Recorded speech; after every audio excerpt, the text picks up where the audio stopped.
لوگ یہ خیال کیے ہوئے ہیں کہ صرف یہ کہنے سے کہ ہم ایمان لے آئے چھوڑ دیے جائیں گے اور ان کی آزمائش نہیں کی جائے گی، اور جو لوگ ان سے پہلے ہو چکے ہیں ہم نے ان کو بھی آزمایا تھا اور ان کو بھی آزمائیں گے، سو اللہ ان کو ضرور معلوم کرے گا جو اپنے ایمان میں سچے ہیں اور ان کو بھی جو جھوٹے ہیں۔ کیا وہ لوگ جو برے یہ سمجھے ہوئے ہیں کہ یہ ہمارے قابو سے نکل جائیں گے؟ جو فیصلہ یہ کرتے ہیں برا ہے۔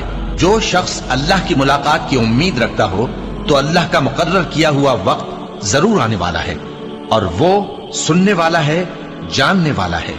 اور اے پیغمبر، ہم نے تم سے پہلے کسی آدمی کو بقائے دوام نہیں بخشا، بھلا اگر تم مر جاؤ تو کیا یہ لوگ ہمیشہ رہیں گے؟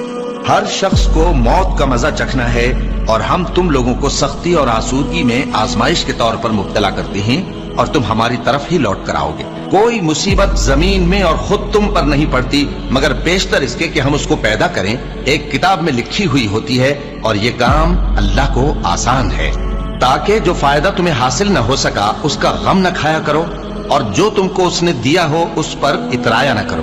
اور اللہ کسی اترانے اور شیخی بگاڑنے والے کو دوست نہیں رکھتا، اور ہم نے تمہیں ایک دوسرے کے لیے آزمائش بنایا، کیا تم لوگ صبر کرو گے؟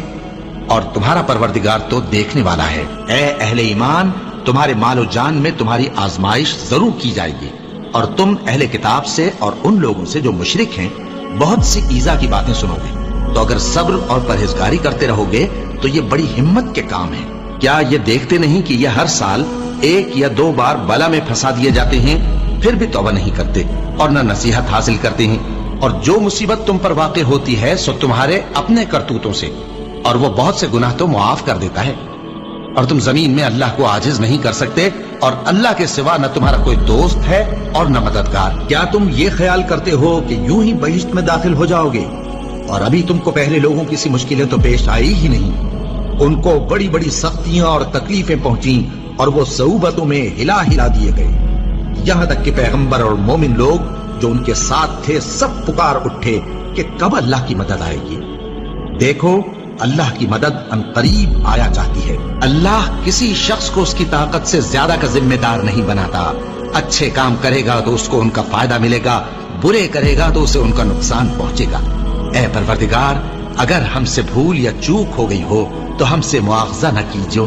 اے پروردگار، ہم پر ایسا بوجھ نہ ڈالیو جیسا تو نے ہم سے پہلے لوگوں پر ڈالا تھا۔ اے پروردگار، جتنا بوجھ اٹھانے کی ہم میں طاقت نہیں اتنا بوجھ ہم پر نہ رکھیو، اور اے پروردگار، ہمارے گناہوں سے درگزر کر اور ہمیں بخش دے اور ہم پر رحم فرما۔ تو ہی ہمارا مددگار ہے، سو ہم کو کافروں پر غالب کر۔